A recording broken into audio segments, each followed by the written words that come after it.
Wajidul majidul wahidul ahadus samadul qadirul muqtadirul muqaddimul muakhirul awwalul akhir al-zahirul batinul walil muta'alil barut tawwabul muntaqimul ghafur rahul malikul mulki dzul jalali wal ikram al-muqsitul jami'ul ghaniyul mughniyul mani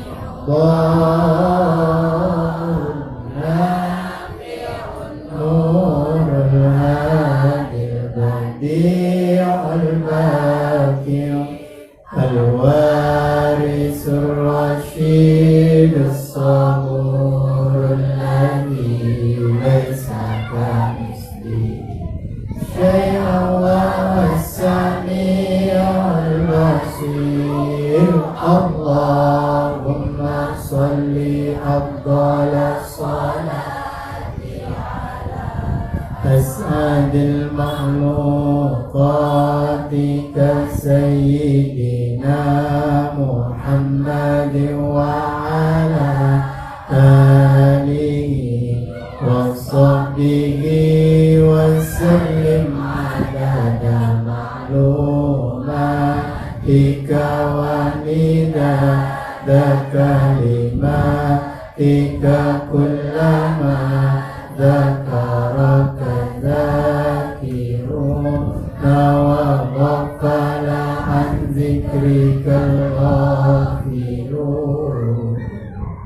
Allahumma sholli ala sayyidina Muhammadin wa ala ali sayyidina Muhammadin kama shallaita ala sayyidina Ibrahim wa ala ali sayyidina Ibrahim wa barik ala sayyidina Muhammadin wa ala ali sayyidina Muhammadin kama barakta ala sayyidina Ibrahim wa ala ali sayyidina Ibrahim fil alamin innaka hamidun majid. Inna Allaha wa malaikatahu yusalluna 'alan nabi ya ayyuhalladzina amanu sallu 'alaihi wa sallimu taslima. Allahumma rabbi wa sa'alai salawatullahil rahim. Allahumma salli wa sallim wa barik alaihi wa ala alihi.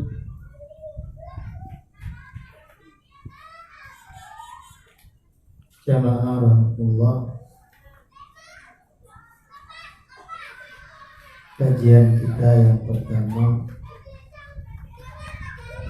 adalah Rasulullah Sallallahu Alaihi Wasallam, sang manusia cahaya. Dalam surah Al-Ma'idah,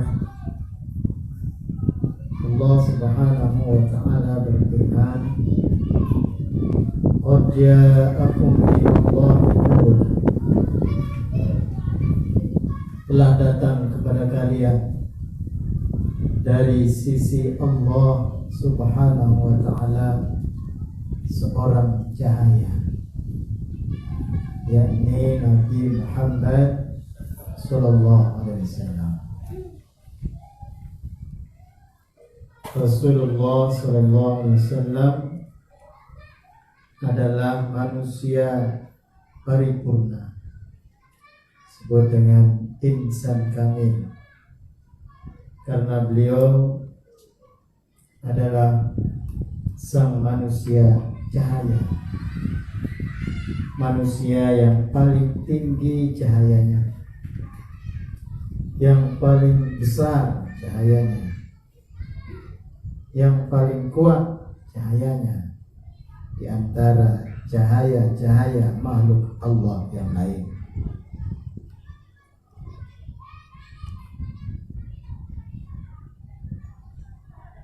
Dalam kitab Jawahirul Bukhari disebutkan makhluk yang pertama kali diciptakan Allah Subhanahu wa ta'ala adalah Rasulullah sallallahu alaihi wasallam. Falaulal haqiqatul muhammadiyyah, kalau bukan karena hakikatnya sang Muhammad sallallahu alaihi wasallam, lama arafallaha makhluk,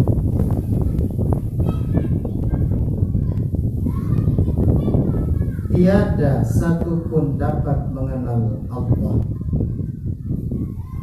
wala dhaharat sifatuhu li ahadin, dan tidak satupun sifat-sifatnya tak akan menjelma pada siapapun juga.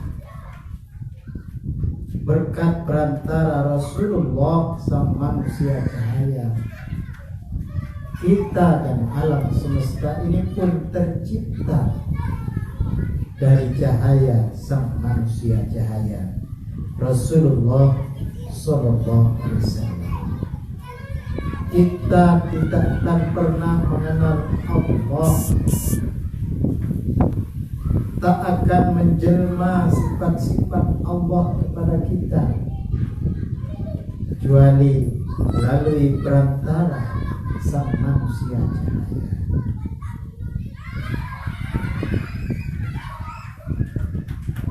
Awalul makhluqati hiyal haqiqatul muhammadiyah, makhluk pertama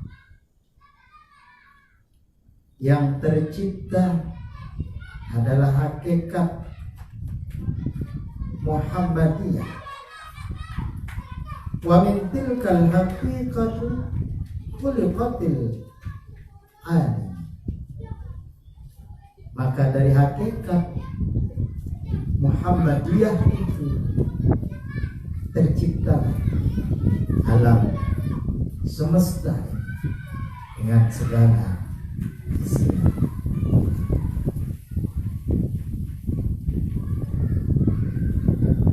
Maka Rasul sallallahu alaihi wasallam adalah poros segala ciptaan Allah Subhanahu wa ta'ala. Semua bermuara dari Rasulullah sallallahu alaihi wasallam. Entah itu makhluk yang berjenis manusia, berjenis jin, berjenis malaikat, binatang, bahkan benda-benda mati lainnya, kembali kepada porosnya Rasulullah sallallahu alaihi wasallam.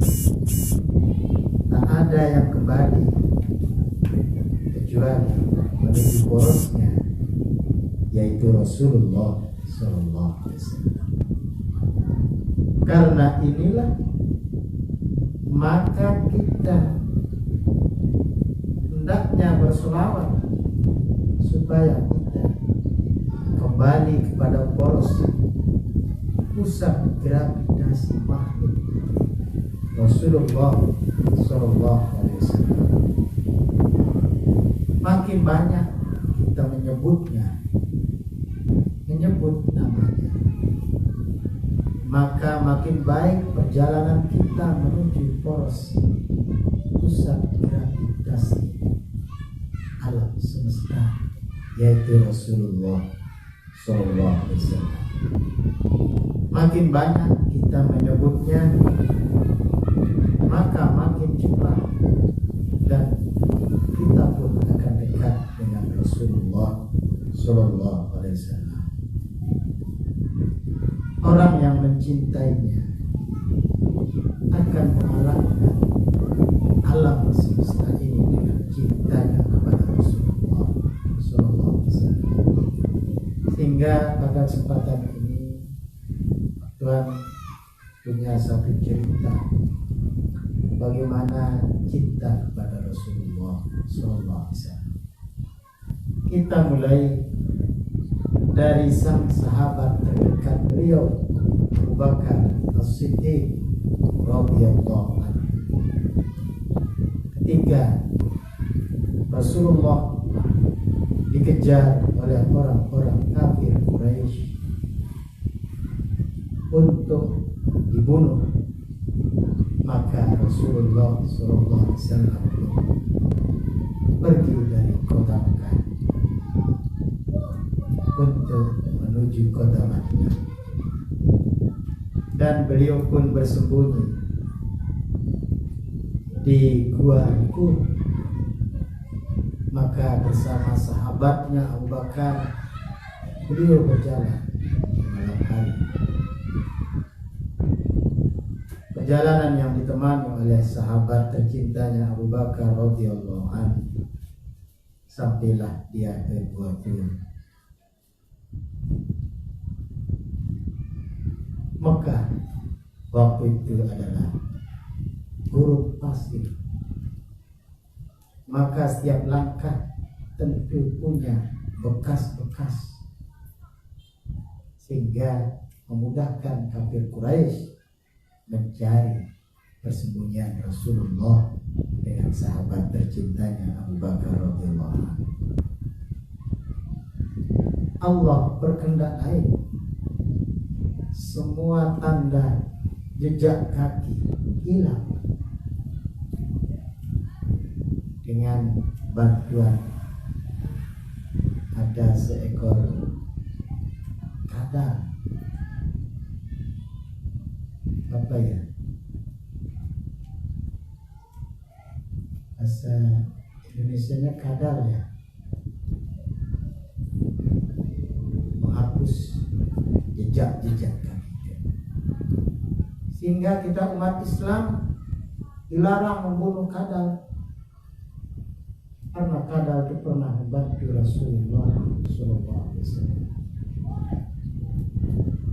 Jika Rasulullah masuk ke dalam gua, sang laba-laba langsung membuat sarang di pintu gua.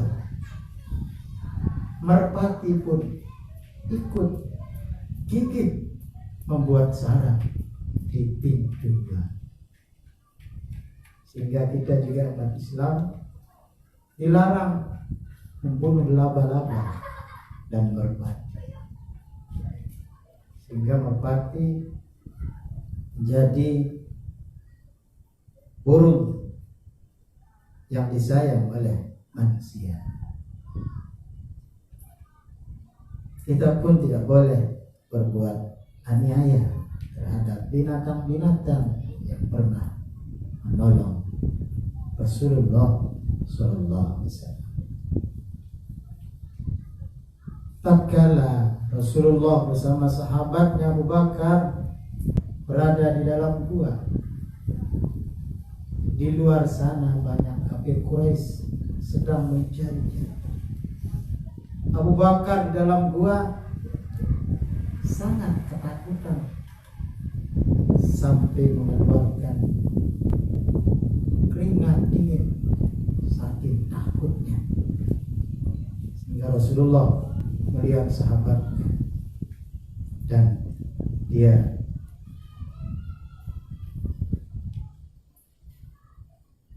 memberikan semangat pada sahabatnya, la tahzan innallaha ma'ana, jangan takut, kita bersama Allah Subhanahu wa ta'ala.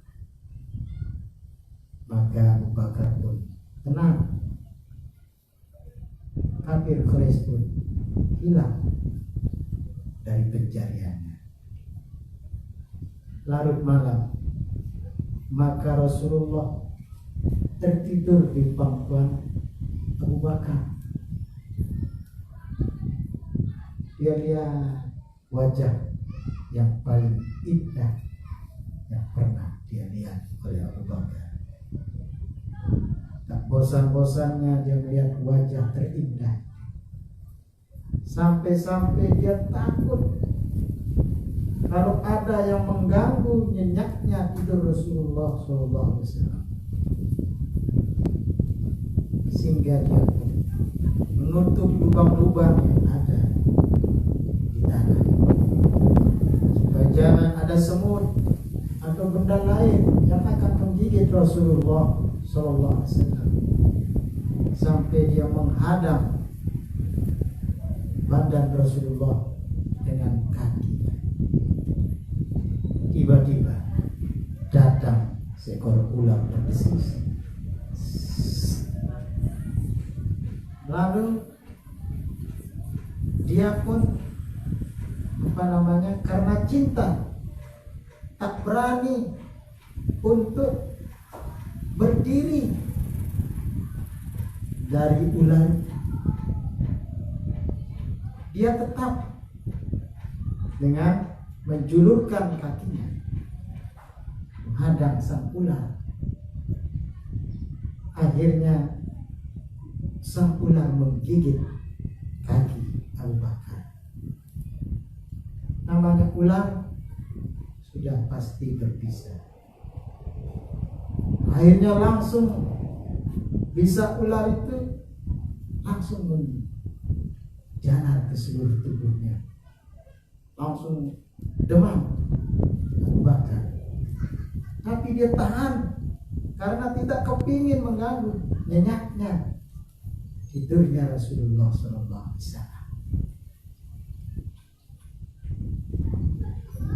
Dia pun makin kesakitan karena racun ular itu sudah makin menjalar ke seluruh tubuhnya. Dia tidak tahan, akhirnya dia menangis, tapi tanpa suara. Meneteslah air mata Abu Bakar, airnya jatuh ke pipinya Rasulullah SAW. Kaget Rasulullah SAW. Akhirnya Rasulullah melihat sahabatnya. Kenapa kamu menangis? Hai sahabat Abu Bakar, ada seekor ular yang menggigit kaki.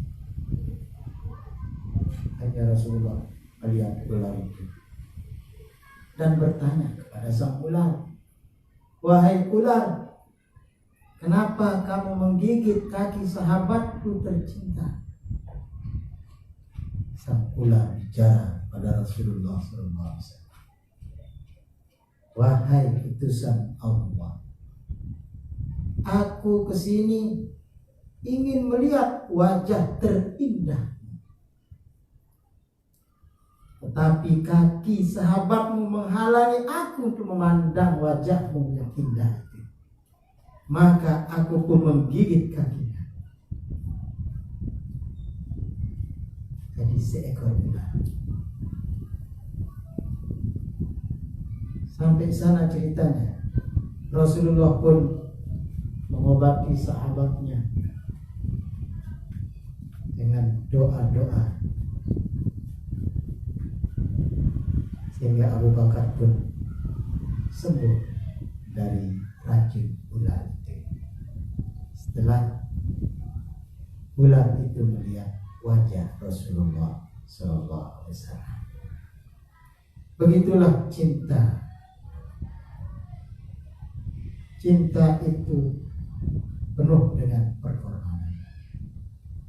Orang yang paling cinta, orang yang berlomba-lomba berkorban untuk yang dicintainya. Bukan sebaliknya, berlomba-lomba mencari manfaat dari yang kita cintai. Balik kalau cinta nafsu dengan cinta yang datang dari hati kita yang terdalam. Sehingga mari kita cintai Rasulullah Sallallahu Alaihi Wasallam dengan penuh cinta yang sejati. Apa yang Dia telah ajarkan kepada kita, kita amalkan sebagai tanda rasa cinta. Karena hakikat cinta, mereka mengikuti apa yang menjadi perintah dari yang Dia cintai. Sehingga salah satu jalan kita mencintai Rasulullah SAW, banyak-banyak menyebut namanya. Sehingga ulama memberikan, menyusun nama-nama Rasulullah Sallallahu Alaihi Wasallam.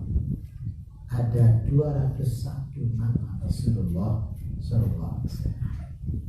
Yang paling terkenal adalah Muhammad Sallallahu Alaihi Wasallam. Pertemuan berikutnya insyaallah kita kaji nama-nama Rasulullah Sallallahu Alaihi Wasallam dan nama-nama yang penuh berkah yang ada di sekeliling Rasulullah Sallallahu Alaihi Wasallam. Sehingga ada ulama yang mengambil berkah bukan hanya dengan nama Rasulullah SAW, tapi juga dengan nama yang ada di sekitar Rasulullah SAW. Seperti nama sahabatnya, nama orang yang pernah menggendongnya, nama orang yang pernah menyusuinya, nama orang yang pernah membantu perjuangan dakwahnya Rasulullah SAW. Semua orang-orang itu namanya penuh berkah. Sehingga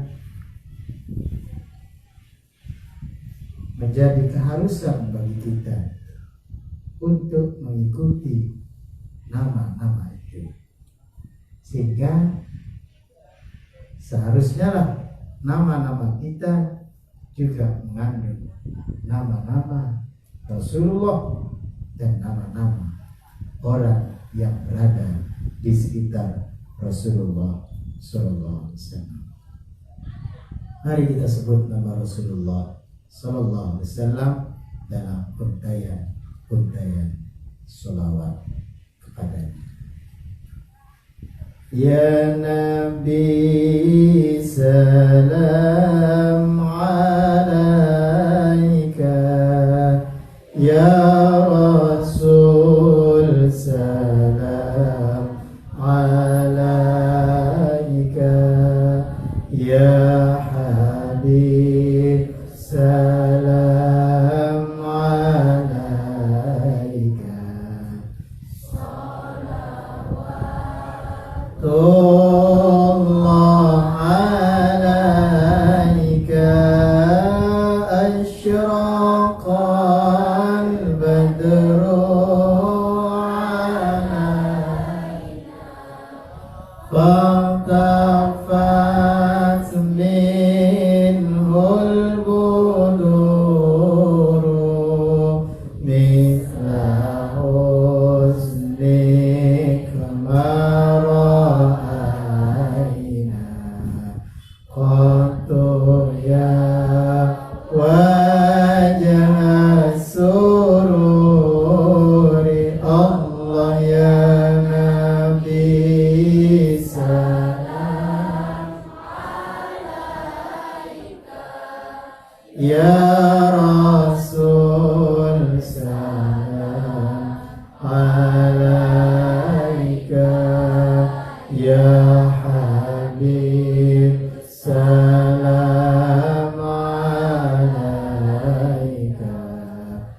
Salawatullah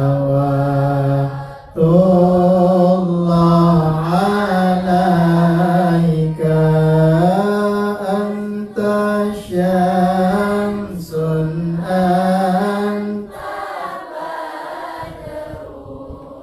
anta nurun fawqa nuri anta iksiru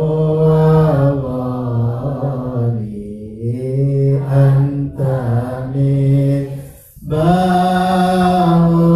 suduri Allah ya Nabi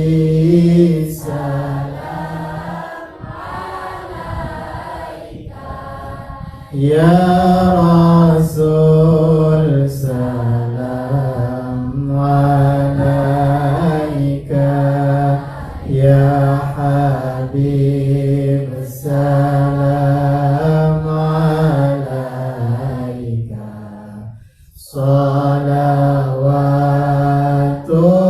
Salawatullah Ya Habibi ya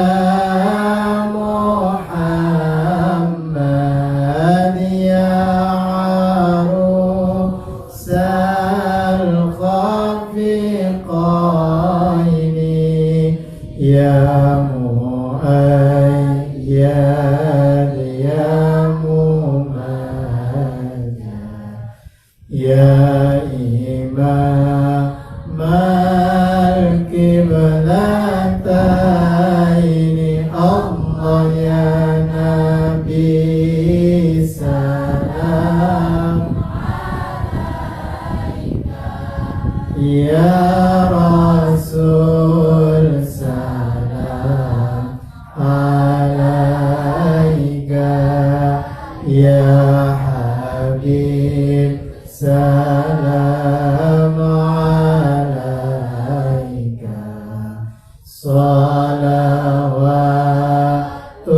Salawatullah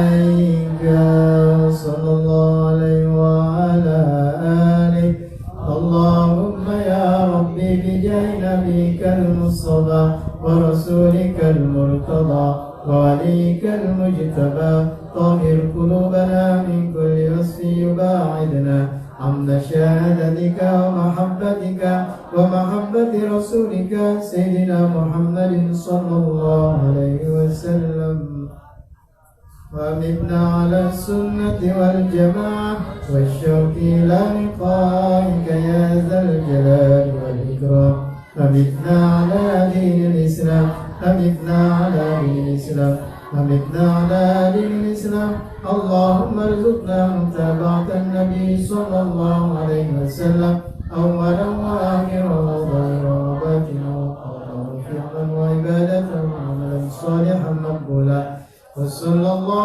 على سيدنا مولانا محمد وعلى آله وصحبه وسلم تسليما كثيرا والحمد لله رب العالمين الفاتحة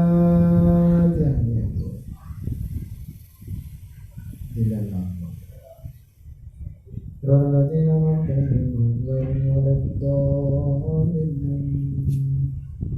Demikian, Assalamualaikum warahmatullahi wabarakatuh.